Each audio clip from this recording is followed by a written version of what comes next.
Well,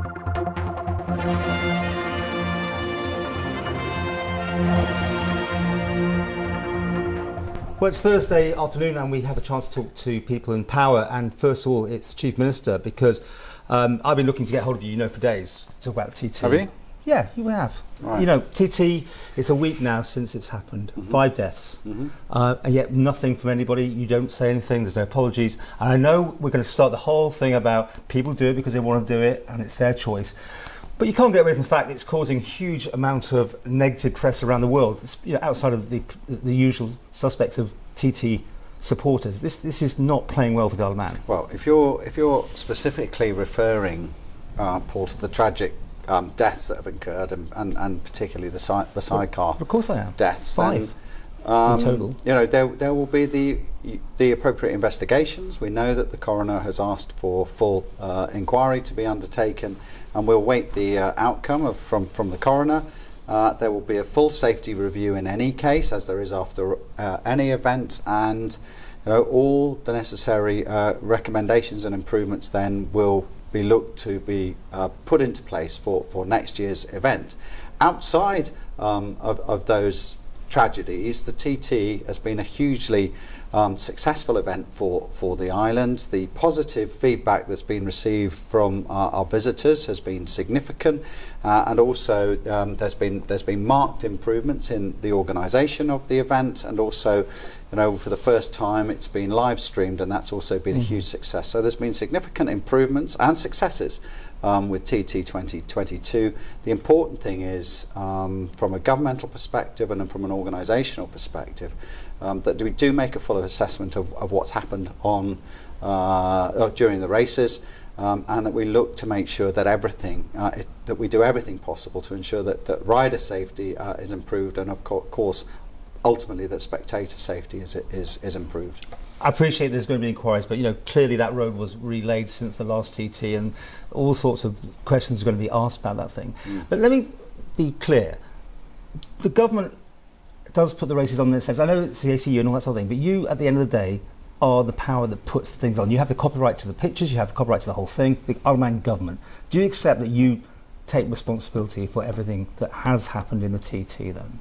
The government, of course, has a significant role to play. I mean, we facilitate effectively the TT races on behalf of the people of the Isle of Man, and racing goes ahead, of course, under statute effectively, and that we pass laws associated with the Isle of Man TT. So of course we have responsibility for the TT races, and we can't shirk that responsibility. But of course the actual organisation of the races, how things are managed during racing, etc., is very much in the hands of the professional. And of course we do have this relationship where we are effectively the main shareholder, I would suggest, in the races, and we need to have that understanding with the race organisers, that they also acknowledge that, and that we work successfully together, and also that we have absolute confidence in terms of those who are undertaking the organisation, and which we do. As I said, I think the important thing is that we learn lessons that need to be learned from these very tragic accidents, and my heart goes out to everybody who's been involved in that, in terms of the families that are involved, and of course everybody who was witness to these tragic incidents. We need to understand what's gone on there, and we need to act then appropriately once we've had the proper report from the coroner, amongst others, and of course the other safety investigations that have taken place around that. My point is with you is that it's been a week and there's been no comment from government. As far as I'm aware, I couldn't get hold of anybody to go on camera. There's nobody is coming forward and showing any regret, any sympathy for the family. Have you been in touch with the families? I've just said my heart goes out. Have you been in touch with them at all? Well, I was in touch with the organisational committee. I met various parties who were in touch with the families, and I did actually offer at the point to reach out to one of the family members who was visiting the island. But look, there are counsellors in place to meet and talk to the families. The community, the racing community themselves, will also do their very best, I know, to help support families in these circumstances. So everything that's been done has been done appropriately, with full consideration. And I think then you come back to this fact that the riders who are partaking know the risks they're undertaking. We must acknowledge and respect that, and full respect, of course, for the way that they go about and handle themselves in these very difficult situations. Particularly Saturday, before the senior, which was put off on the Friday, we were on the news agenda around the world. I woke up to talk radio at 3 o'clock in the morning to find we were the number one item. It was a slow news day in the UK.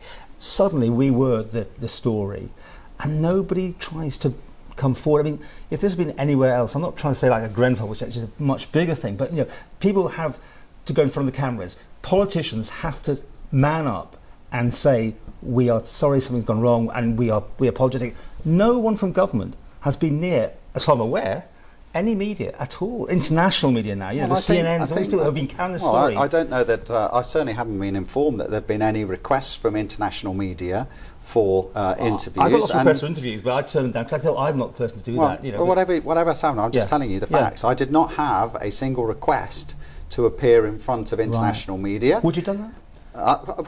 I asked you for an interview I would consider it. Yes, but I mean, I think you have to, look. Of course, it was a profile. There was a profile story around the incidences that took place during racing, and of course, tragically, 5 people have been killed, and the sidecar incidents were particularly traumatic for a number of reasons. Now, I accept, of course, there's going to be press interest. There's a number of stories written, and we accept that.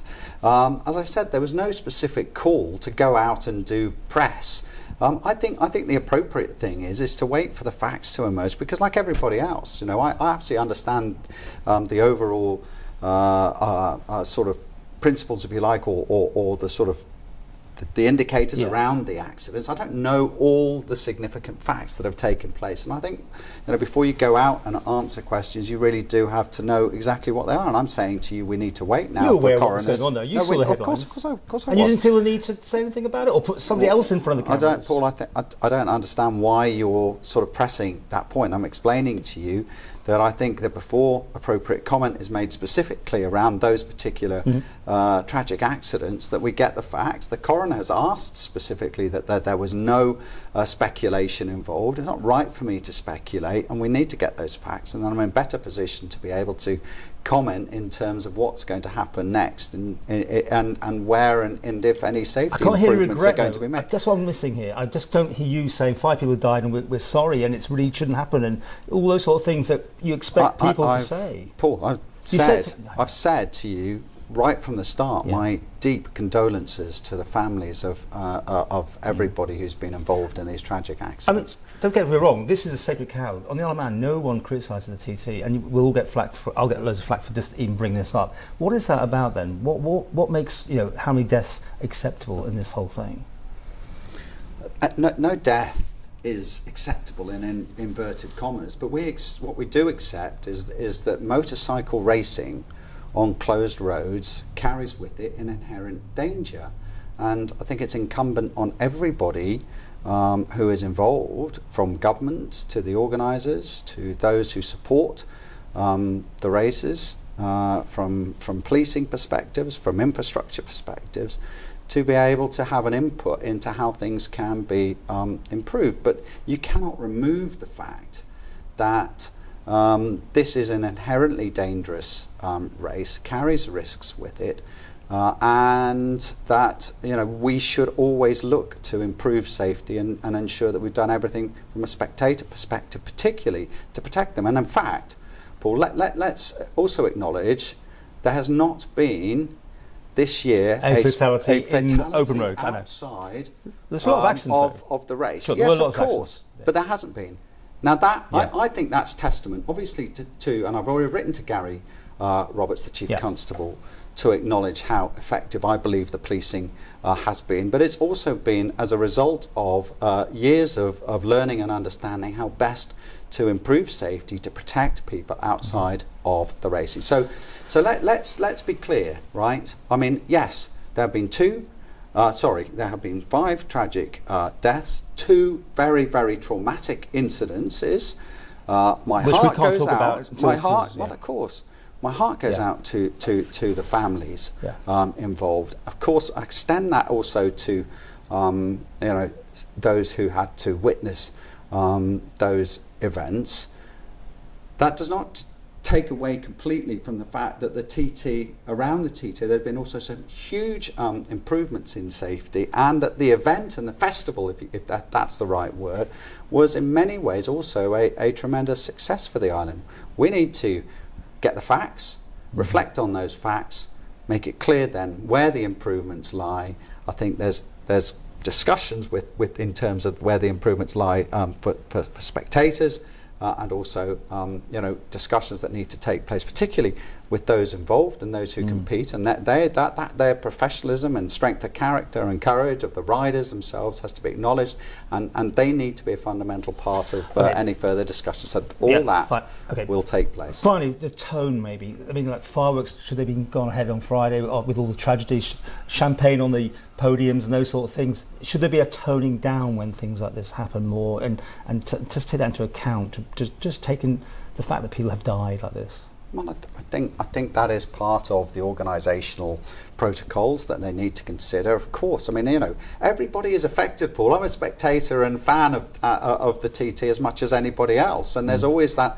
that sort of sense of despair, if you like, when or concern when you see those red flags raised around the course, and there is moments of reflection and concern. But nevertheless, I mean, I think you have to balance that out with the fact that this has got those inherent dangers, as I've said. This is a festival of sport, of motorcycling, a recognition of supreme skill and courage of riders and participants in the TT, and also, around that, a festival that brings a huge amount of economic benefits to the island, and which fundamentally has given our hospitality and tourism and leisure businesses a real platform to move forward. So there's so many. You've hit the nail on the head, though, because that's what people see outside the Isle of Man. People who just don't know anything about the Isle of Man. It's the economic benefits against lives, almost, isn't it? You how much is acceptable, as I said at the beginning. Well, and that sort of thing. I mean, this is not just about economic benefits, right? This is a race that's been taking place for over 100 years. Which it's a road race. And road racing continues not just on the Isle of Man, but also in near neighbouring jurisdictions and in other parts of the world as well. And nothing like the TT, though, is there is nothing like the TT. It's unique. You make a mistake, it but of can course, be fatal. And yes, I absolutely acknowledge that. Nevertheless, this race is unique. Yeah. People continue to want to race in it. The participants themselves, as I've said, display huge courage, professionalism. It carries with it a recognition from those who go to spectate a lot of the time that this is inherently dangerous. We need to make it safe. We need to make it safe for spectators, absolutely, and we absolutely need to do everything we can to improve rider safety. And as I said, Paul, when we're talking about these race incidents, let's also acknowledge there's been not a single fatality outside of this course over 2 weeks, despite thousands of motorcycles riding around our roads, and in previous years, as you know, there has been significant numbers. Just to wrap it up, then, all these people calling for the thing to be banned. You get this every year, I'm sure. Your response to these people who say enough's enough. What would you say in a sentence? I'd say to everybody, the government takes this as seriously as it should be taken, and it is a real concern of us to ensure that we have that absolute confidence in the organisation of the event, those organising it and those participating, and therefore, as a result of what's gone on, there will be the usual conversations, the reports that are going to come in from the safety and policing investigations and coroner's inquiries, etc. I think once all that is brought together, people, the organisational, the Isle of Man TT will review everything and will put together a programme of improvements. I'm sure then we'll be happy to reflect on those in the coming months and make sure that we are able to express and communicate outcomes from what has taken place on the racetrack, and also where we feel outside of the racetrack there are also areas for improvement.